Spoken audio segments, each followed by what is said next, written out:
네, 안녕하세요. 중국 공산당과 인민해방군, 글로벌리스트 흑막 세력, 악마의 내러티브 사제들 이 세 집단에 대한 전 세계 가치지향 애국 민중의 투쟁을 매일매일 전해드리고 있는 세인의 탈출입니다.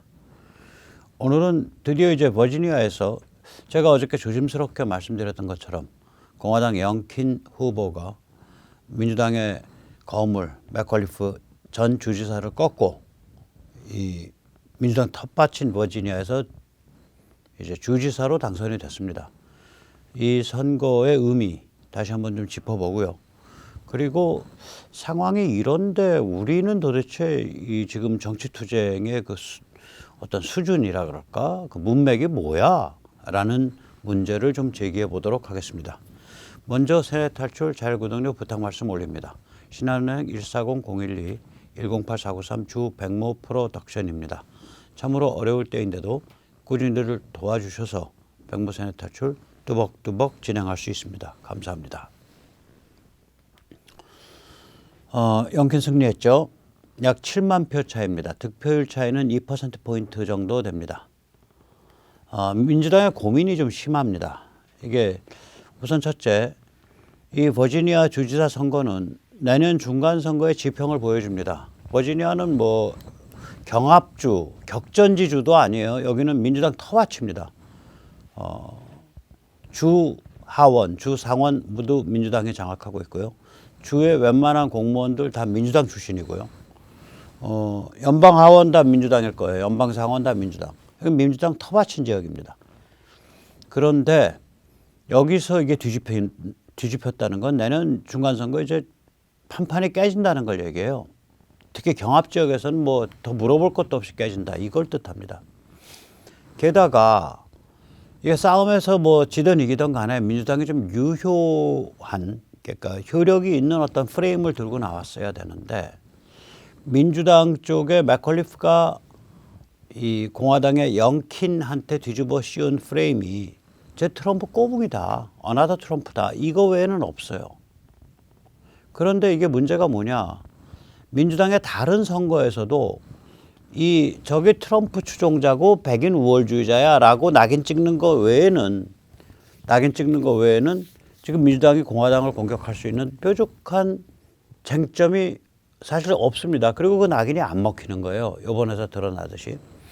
표에서 보이듯이 이제 득표는 그 영킨이 50.7%, 맥컬리프가 48.6%. 표 차이는 약 6만 7천 표, 한 7만 표 정도 표 차이가 납니다. 이런 일이 벌어진 겁니다. 그런데 이게 주지사에서만 이런 게 아니고 부지사는 또 이 시어스라 그래가지고 자메이카 집안 출신의 흑인이에요. 이 공화당의 부지사 이번 당선자가 공화당입니다.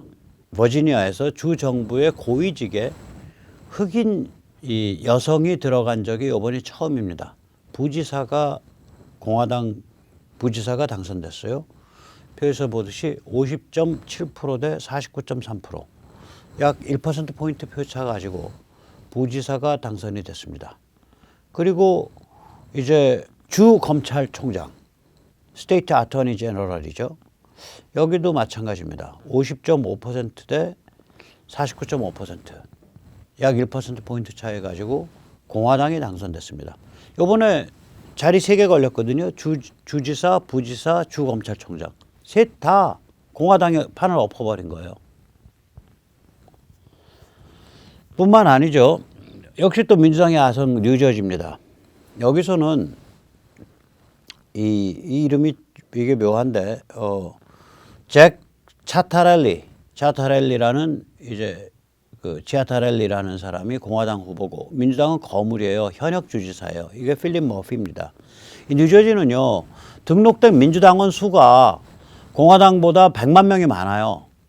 여기도 완전히 민주당 텃밭입니다.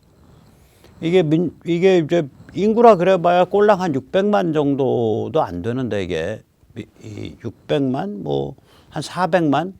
그런데 등록된 민주당원 수가 공화당원 수보다 100만 명 많다는 얘기는 이거 완전히 민주당 텃밭이란 소리죠. 뉴저지.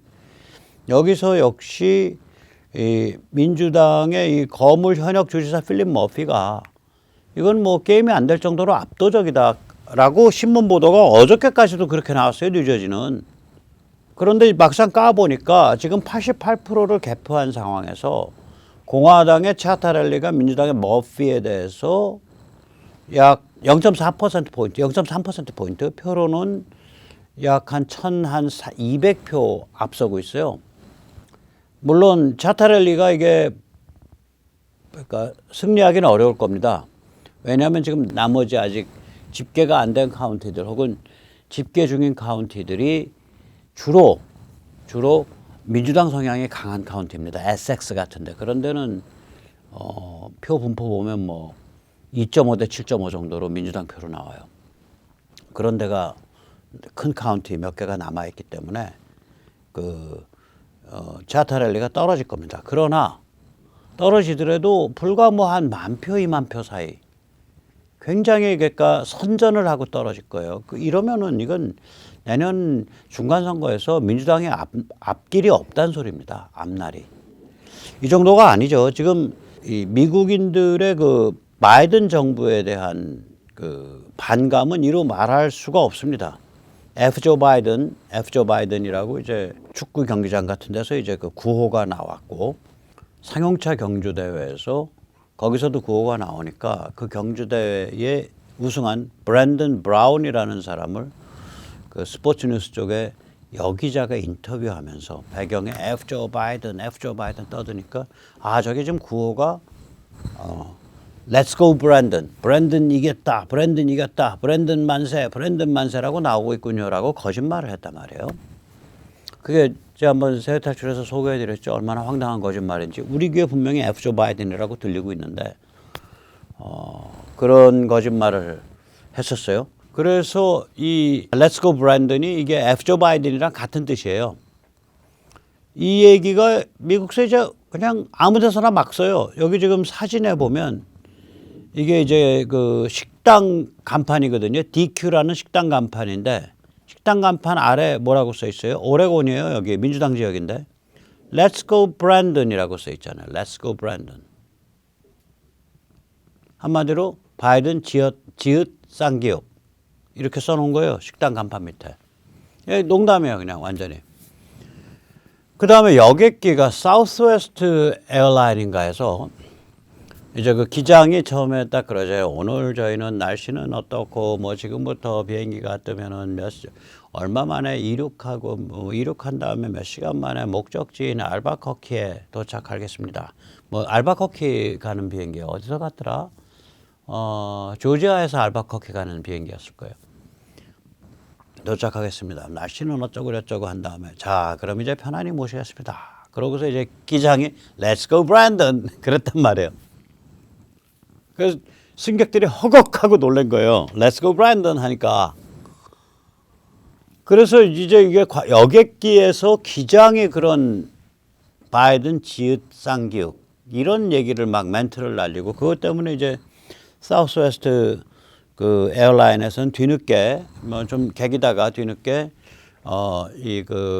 우리 서비스를 하는 크루와 또 조종사들이 자신의 정치적 견해를 이런 이 근무 중에 승객을 대상으로 표현하는 것을 회사는 뭐 용납하지 않겠다. 뭐 이런 성명을 내놨어요. 그래서 지금 조사 중이에요. 또 랩송도 유행합니다. Let's go 브랜든이라는 랩송도. 그러니까 이제 그 바이든 지읒 쌍기역 이런 게 이제 미국인의 일상적인 얘기가 됐죠. 그러니까 이제 그 타락 리버럴 탈리의 그 예일대 법대 교수 아샤 랑카파라는 사람은 이렇게 썼습니다. 비행기 조종사가 IS 만세라 말했더라면 비행기가 강제 착륙당했을 것이며 조종사는 즉각 해고됐을 것이며 회사는 즉각 사과 성명을 냈었을 것입니다.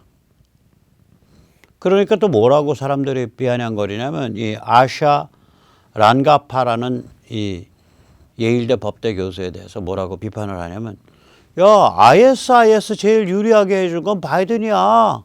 카프칸에서 그렇게 황급하게 엉터리로 철군해가지고 거기 IS 지금 아주 살판 났어. 바이든이 IS 만세 부른 사람이야.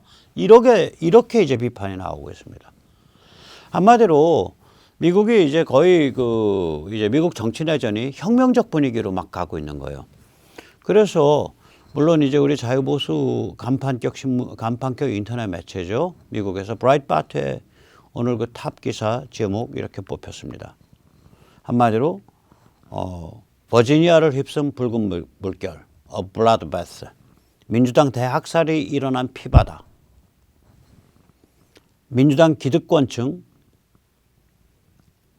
바이든, 트랜스젠더 주장하는 자들, 교원 노조, 인종차별 반대 떠드는 사기꾼들, 링컨 프로젝트 등에 대해서 엄청난 타격이 가해지다. 딱 맞습니다. 왜냐하면 이번에 이제 버지니아도 그렇고 뉴저지도 그렇고요. 그냥 뭐 우리 주를 발전시키겠습니다. 이런 차원의 싸움이 아니었어요. 이거는 기본적으로 가치관과 세계관을 둘러싼 싸움입니다. 그랬습니다.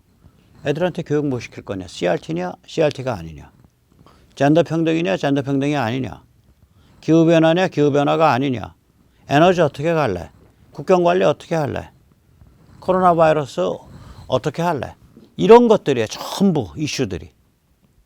경제 어떻게 할래? 이런 거에 대한, 그러니까 이거야말로 바이든 정부에 대한 중간평가인데, 지금 바이든 집권한 지 1월 21일 날 취임했으니까 지금 딱 만 9개월 조금 더 지난 거거든요. 9개월 10일 정도 지난 건데, 여기서 완전히 미국인들이 빨간 글씨로 확 거버린 거예요. 너 안 돼. 바이든 너 안 돼. 바이든 물러나 라고 선언한 거예요, 미국인들이. 이 사건은 그런 걸 뜻합니다. 자, 이렇게 보면 이제 우리가 미국에서 말하자면은 어떤 남북 전쟁 이후 최대의 가치관과 세계관에 둘러싼, 또 미국이 어떤 나라가 돼야 되냐라는 국가관을 둘러싼 거대한 정치 내전이 붙어 있고, 중국은 지금 시진핑의 산연임에 몰빵을 하면서 온갖 이상한 전체주의 제어 시스템, 통제 시스템을 강화하지만 안으로는 경제 위기가 심각하게 타들어가고 있고, 미국에서는 MTR 진영이 글로벌리스트 민주당 진영에 대해서 이렇게 정치적 승리를 축적해가면 내년 중간선거 끝나고 나면 미중 전쟁 걷잡을 수 없이 악화되고, 그러는 와중에 북한은 체제 위기가 심각해져 가지고 중국의 직영식민지가 되든지 아니면 자유조선이 되든지 둘 중에 하나 결판이 나는 이런 거대한 변화를 지금 한국인들이 맞서서 뚫고 나가야 되는데, 조중동죽의 제일 스마트하다는 조선일보 요새 꼬라지를 보면 이 자들은 뭐하러 언론을 하고 있는지 그 존재 이유를 모르겠어요. 한 가지 케이스만 보자고요. 매일 진중권의 교실을 실어요. 매일.